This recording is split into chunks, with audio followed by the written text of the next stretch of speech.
Hi guys, my name is Spaghetti and I'm currently beating Elden Ring using every weapon in the game. And today we span the wheel and got ourselves one of the strongest ones of yet, the Bandit curved swords. Now, coming off a run where I had to use only a bow, this basically kind of just felt like I was cheating. I 1 to 3 comboed every boss in the game aside from the Fire Giant and the Elden Beast. Now, personally, I'm usually not a fan of builds that use a lot of buffs, but after seeing Chef Swoldery's video on these curved swords, I just had to test it out for myself.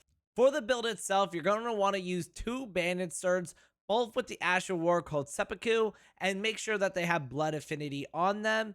Then you're going to have Commander Standard on your right hand, and now you don't really need to use the Dragon Communion Seal, although it is a little helpful if you want to use Golden Vow over the Commander Standard, but they don't stack, so it's up to you if you want to run either one of those or not.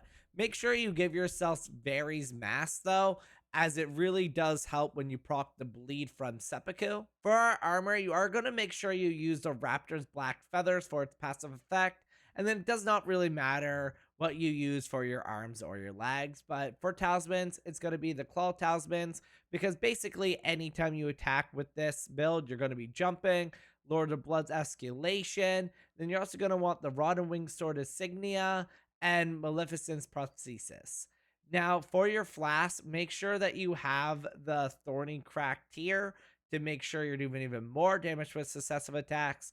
And as for the second one, I put on just so I got a little less damage done to me by damage negation, but you can do whatever you want for that one. Overall, I would recommend this weapon and build if you don't exactly care for the Elden Ring challenge.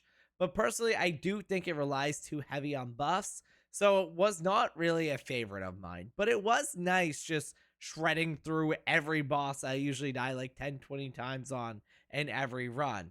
I am here streaming on YouTube where I am trying to beat all 308 runs with all different weapons, as well as I will be posting a review after each one. So if you like this video, please subscribe.